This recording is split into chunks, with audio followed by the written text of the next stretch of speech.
के आइल बारहन चनिया जाके नहा लए राजा जी। नमस्कार प्रणाम, हम आप लोग के छोट भाई जयप्रकाश कुमार और स्वागत करता नहीं एक बार फिर से अपन यूट्यूब चैनल जेकर नाम बा जयप्रकाश कुमार प्रजापति में। तो आज हम बात करे वाला भाई धड़कन धनंजय के एकदम बवाल ऑर्केस्ट्रा में बजे वाला गाना जेकर नाम बा छुके आइल बारह नचनिया जाके नहा लो ये राजा जी। बहुत ही ब्रांड सॉन्ग है। इस गाना को ओरिजिनल सुनना चाहते हैं तो धमाल म्यूजिक यूट्यूब चैनल पे उपलब्ध है, जाकर वहाँ से सुन सकते हैं या हमारे डिस्क्रिप्शन में भी लिंक दिया गया है, वहाँ से भी जाके सुन सकते हैं। चलिए वीडियो को स्टार्ट करते हैं।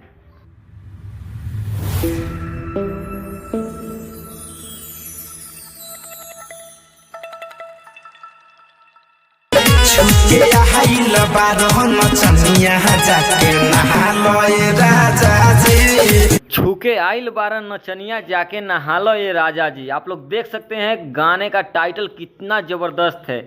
बहुत ही ब्रांड सॉन्ग है। आप लोग वीडियो में भी देख सकते हैं, वीडियो का शूटिंग बहुत ही ज़बरदस्त किया गया है और गाना भी बहुत अच्छा है। आप लोग इस गाने को एक बार जाके जरूर सुनिए। ए भौजी इतना जुलूम मत करो भैया पे, नचनिए के न छू के आयल बारन, का हो गया अगला बेर से न छुई हन भैया। बोल दो कि अगला बेर से ना हुई गलती।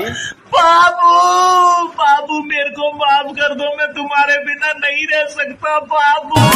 छोरी में हरिया साथे जालो ए राजा जी। जाए दे भौजी, माफ कर दो, अब तो माफियो तोहरा से मांग लेलन।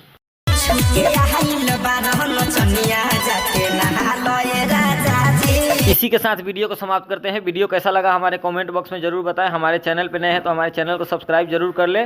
मिलते हैं नेक्स्ट वीडियो में। धन्यवाद।